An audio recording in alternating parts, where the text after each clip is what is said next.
아니, 돈만 복사되는 줄 알았는데 핸드폰도 복사가 되네?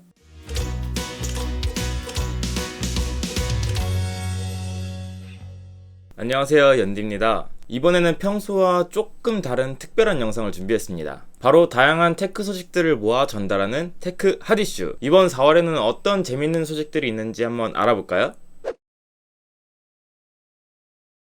가성비 좋은 제품을 많이 만들어내는 것으로 유명한 샤오미에서 이번에는 폴더블 폰인 미 믹스 폴드를 출시했다고 합니다. 우리에게 익숙한 갤럭시 Z 폴드2와 디자인, 접는 방식, 그리고 홍보 영상까지 너무 유사하고 해서 화제가 됐었는데요.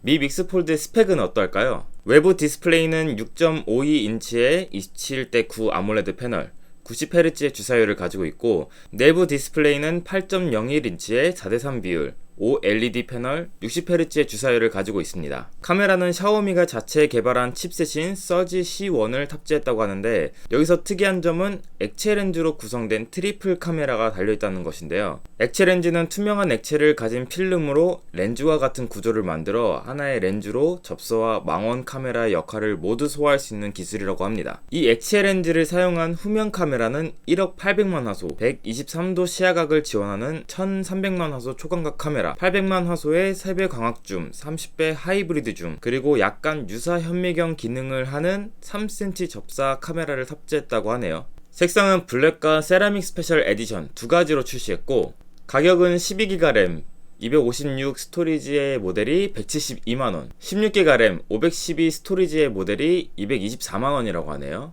스펙에 비해서 상당히 저렴하게 나왔어요. 역시 가성비의 샤오미라고 할만 하네요. 약간 아쉬운 면도 있지만 많은 분들이 저렴한 가격에 폴더블 폰을 사용할 수 있다는 것에 의의를 두고, 과연 삼성 갤럭시가 장악하고 있는 폴더블 폰 시장에서 샤오미 미 믹스 폴드가 경쟁을 할 수 있을지 지켜봐야 될 것 같습니다.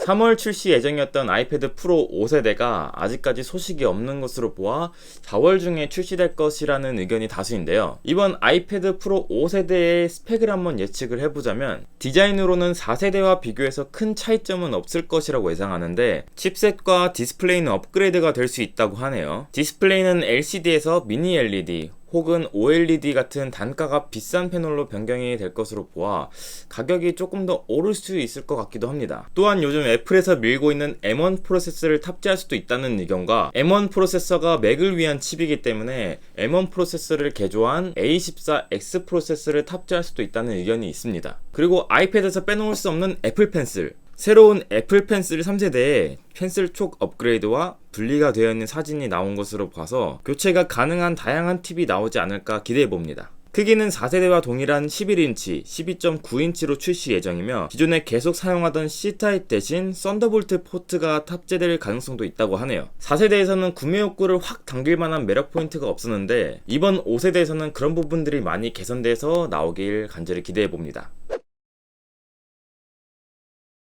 스마트워치 하면 대표적으로 떠오르는 삼성 갤럭시 워치가 드디어 2분기에 갤럭시 워치 4로 돌아온다고 합니다. 그것도 액티브 4랑 동시에 41mm와 45mm 버전 두 가지로 출시될 예정이라고 하는데요. 기존에 있던 낙상 감지 기능, 심박수 체크, 산소 포화도, 혈압 체크, 심전도 측정 기능은 그대로 포함하면서 추가로 체열이 필요 없는 비침습 방식 혈당 측정 기능이 포함될 것 같은데, 식약처와 FDA 승인이 필요해 언제 기능이 실제로 사용 가능할지는 미지수라고 하네요. 아몰레드 디스플레이를 탑재했으며 원래 삼성 자사 OS인 타이젠을 사용했으나 이번에는 구글 웨어 OS를 탑재할 가능성이 높다고 하네요. 이렇게 되면 스마트폰과 태블릿, 노트북 등 다양한 기기들과 호환성이 더 높아지는 것뿐만 아니라 구글 플레이 스토어의 다양한 어플들도 사용할 수 있다는 것이 장점이 되겠죠. 워치와 액티브 버전이 동시에 출시된 적은 없었는데, 처음으로 두 가지 버전이 동시에 출시되는 만큼 소비자의 선택폭이 넓어져서 좋은 것 같습니다. 당뇨 측정 기능도 진짜 정말 사용할 수 있다면 좋을 것 같은데 제발 나왔으면 좋겠네요. 구글이 기존 픽셀버즈 시리즈의 새로운 제품인 픽셀버즈 A를 준비하고 있다고 합니다.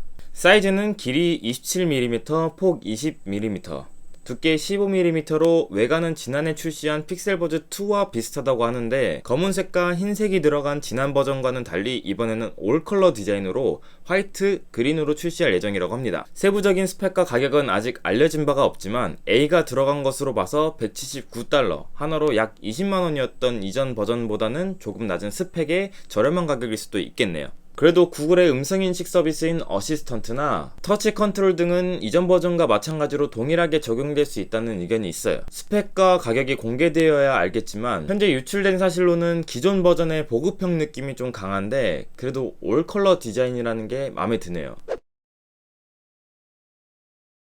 커세어가 일반 키보드보다 크기를 60% 줄인 기계식 게이밍 키보드 K65 RGB 미니를 출시했습니다. 크기는 길이 294mm, 폭 105mm, 높이 44mm로 오른쪽과 위쪽 부분을 완전히 없애서 훨씬 작아졌다는 것을 느낄 수 있어요. 그리고 크기는 줄어들었지만 기능은 줄어들지 않았는데요. 최대 8000Hz 하이퍼폴링을 통해 기존 키보드보다 최대 8배 빠른 입력 속도를 지원하고 키 개수가 줄어든 대신 펑션 키를 통한 조명, 프로필, 미디어, 마우스 커서 등 다양한 기능을 컨트롤할 수 있다고 하네요. 물론 커세어 ICUE 소프트웨어를 통해 각 키의 RGB 조명을 제어할 수도 있어요. 키 스위치에는 체리 MX 레드, 체리 MX 사일런트 레드 두 가지가 있고 특이한 점은 USB-C 타입 케이블이 위쪽에 있어서 분리가 가능해 휴대용으로 편리하게 사용할 수 있도록 만들었네요. 가격은 쿠팡 기준으로 145,900원에 사전 예약을 진행 중입니다. 함께 출시된 커세어 더블샷 PBT 프로 키캡 모드 키트로 취향대로 키보드 키캡을 변경할 수 있는데 키캡 종류로는 오니스 블랙,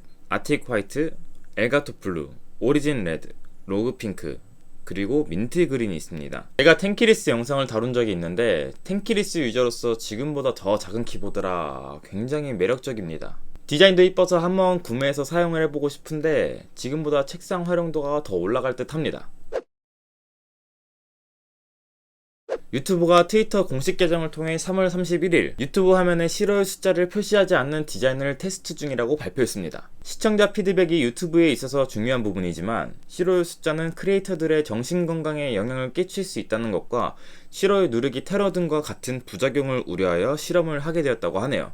정확히 언제 업데이트가 이루어질지는 알려지지 않았지만 조만간 몇몇 이용자들은 테스트 중인 화면을 사용해 볼 수 있다고 합니다. 싫어요 버튼이 사라지는 것이 아니라 숫자 표기만 없애는 것일 뿐 크리에이터들은 유튜브 스튜디오에서 해당 영상에 대한 싫어요 숫자를 확인할 수 있다고 해요. 싫어요 숫자가 표시되면 영상을 보기도 전에 선입견을 갖고 이 영상은 안 좋은 영상이다라고 생각하고 안 볼 수 있는데 만약 없어진다고 하면 크리에이터들이 좀 더 자유로워질 수 있을 것 같아요. 마지막으로 조금 안타까운 소식인데요. LG전자의 스마트폰 사업부를 매각하려고 내놨지만 매각 협상이 제대로 이뤄지지 않아 결국 2021년 4월 5일 여의도 본사에서 이사회를 열어 휴대폰 사업을 7월 31일부로 종료하겠다고 공식적으로 발표했습니다.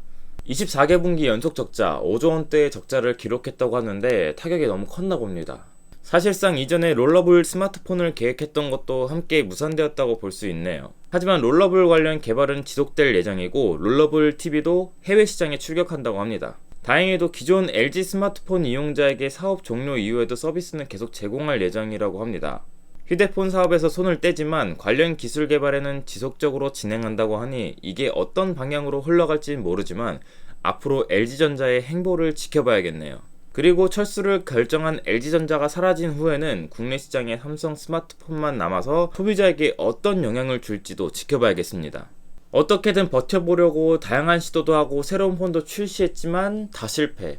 한때 초콜릿폰의 신화를 이뤘던 LG전자의 휴대폰을 이제는 더 이상 볼 수 없다는 사실이 너무 안타깝네요. 4월에는 다양한 제품들의 출시 예정 소식이 많이 있었네요. 마음 같아선 싹 다 지르고 싶은데 그러긴 조금 힘들 것 같고 여러분들이 어떤 제품이나 소식들을 더 다뤄줬으면 좋겠는지 댓글로 남겨주시면 제가 그걸 참고해서 콘텐츠로 좀 만들어 보도록 노력하겠습니다. 자, 오늘 영상은 여기까지고 마음에 드셨다면 좋아요와 구독 한 번씩 부탁드리고 더 나은 콘텐츠를 위한 댓글 한 번씩 부탁드리겠습니다. 앞으로도 주기적으로 다양한 소식을 재미있게 전달해 드리도록 하겠습니다. 그럼 안녕.